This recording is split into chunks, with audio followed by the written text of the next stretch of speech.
O ano de 2025 já começou e o Brasil, infelizmente, ele caminha para um colapso econômico silencioso. Agora sim, silencioso, porque as pessoas que se beneficiam dessa situação, elas não querem que você saiba disso. Dívida pública astronômica e crescendo. Acabou de atingir aqui 7 trilhões de reais em outubro. E se a gente atualizar a página aqui, ó que engraçado. Acabou de atualizar para 7,2 trilhões de reais de dívida pública no mês de novembro. A inflação, ela fugiu do controle, terminou o ano aqui em 4,71%, quando a nossa meta era de 4,50%, ou seja, estourou o teto aqui, né? E o pior disso tudo é que a consequência disso é a desvalorização do real frente a outras moedas no mundo. Enquanto isso, aqui do nosso ladinho, o peso argentino, disparou.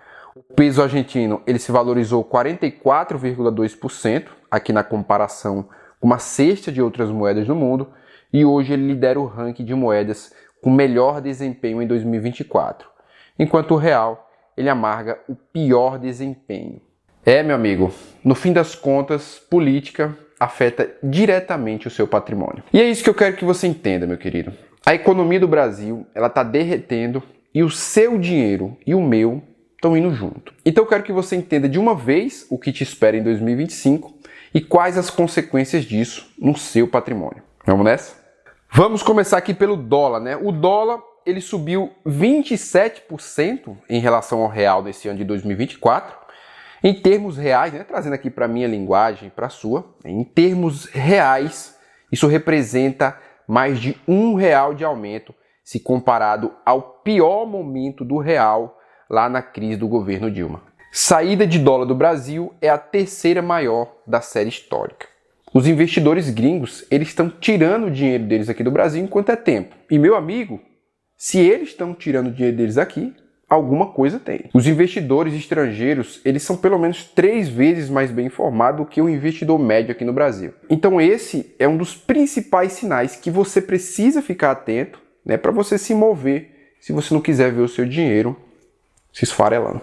Então por isso, né, eu comecei a bater nessa tecla desde o último vídeo aqui do canal. Se você não assistiu ainda, eu recomendo que você assista.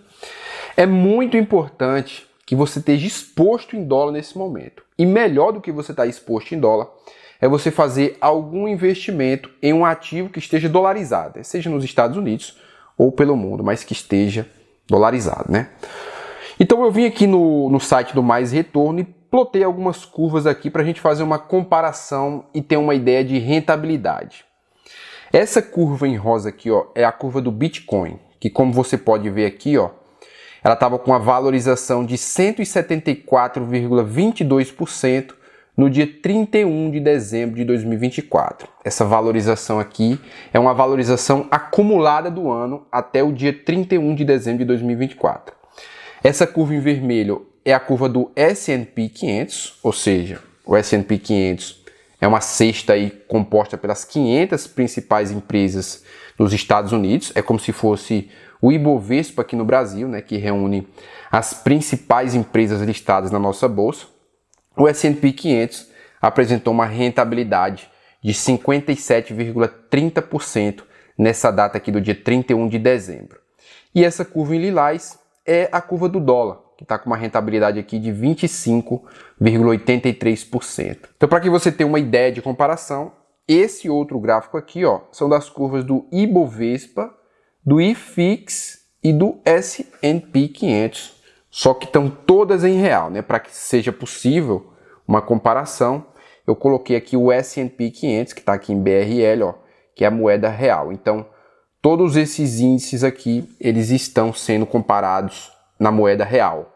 Então veja, no dia 30 de dezembro, o IFIX estava com a queda acumulada aqui de 6,26%, o Ibovespa estava com uma queda acumulada de 9,45% e o S&P 500 registrava aqui uma valorização de 57,98%.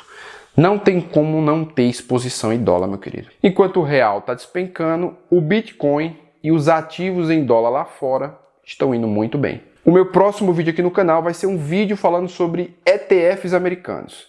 Então inscreva-se aqui no canal, ativa o sininho para você ser notificado quando esse vídeo sair. Algumas pesquisas interessantes feitas recentemente, elas estão começando a ser divulgadas, né? E os indicadores, os dados, eles já anunciam uma certa insatisfação dos brasileiros com o atual governo. Olha só essa pesquisa feita aqui pela equipe do Datafolha. E eu não falei errado, tá, pessoal? Foi feita pelo Datafolha. 61% dos brasileiros acreditam que a economia do Brasil está seguindo um caminho errado. E esse pessimismo ele atinge aqui todos os grupos, desde empresários, trabalhadores e desempregados. Segundo a pesquisa, apenas 32% vê essa condução correta da economia brasileira e 6% não souberam responder. Já o pessimismo aqui, ele é observado por 76% dos empresários. Os empregados com carteira assinada, 69% vê essa condução da economia errada. E 52% dos desempregados, dos que procuram emprego, eles acreditam que a condução da economia está sendo feita de forma errada. Esse pessimismo ele é evidente também entre grupos historicamente beneficiados por políticas sociais. Entre os participantes do Bolsa Família, 53% avaliam negativamente o rumo da economia, enquanto entre os que não recebem o benefício, o índice sobe para 64%. Olha essa outra pesquisa aqui feita pelo Instituto Locomotiva. Segundo a pesquisa, brasileiros entram em 2025 desiludidos com o poder público, Apenas 4% acreditam que o governo ele possa contribuir para suas vidas melhorarem. Inclusive, vamos fazer uma enquete, vamos fazer a pesquisa aqui desse canal. Na sua visão, na sua opinião, você acredita que em 2025 a economia do Brasil vai ser melhor ou vai ser pior? Deixa aqui nos comentários. Vamos ver como começou o ano de 2025 aqui no mercado financeiro. Afinal de contas, o mercado é quem anuncia como está e como será o futuro da nossa economia.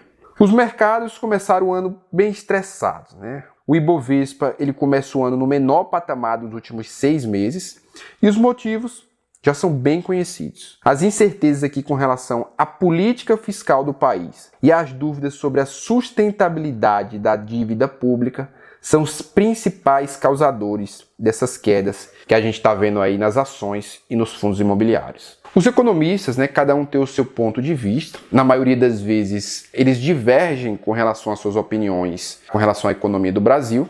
Mas existem 2 pontos que a grande maioria deles concorda. São os 2 principais problemas do Brasil hoje, que são o rombo fiscal, as incertezas com relação à política fiscal do país e a sustentabilidade da dívida pública. Até quando o Brasil ele vai aguentar com essa dívida que a gente tem hoje? É simples de entender, meu nobre. Se você administra as finanças da sua casa, você vai entender isso muito bem. Porque administrar um país é a mesma coisa que você administrar uma casa em dimensões macro, na dimensão de um país. Se entra isso daqui de receita na sua casa e você gasta 2 vezes mais, você vai ficar com uma dívida aqui, você vai precisar tomar dinheiro emprestado para fechar esse buraco. No caso do país, no caso do Brasil, está sendo arrecadado isso e eles estão gastando isso daqui. E esse buraco aqui, para fechar esse buraco aqui, eles emitem títulos públicos. Ou seja, sabe aquele investimentozinho que se faz lá no Tesouro Direto? Tesouro IPCA, Tesouro Selic, Tesouro Pré-fixado. Aqui dali o governo está tomando dinheiro emprestado da gente para cobrir esse rombo aqui, esse gasto em excesso que foi feito. E o pior disso tudo, eu vou falar para você agora, para que você não pense que o governo ele está precisando tomar esse dinheiro emprestado através do Tesouro Direto, porque a arrecadação ela não está sendo suficiente para compensar os gastos do governo. Vamos dar uma olhada no negócio aqui. Olha só esse gráfico aqui.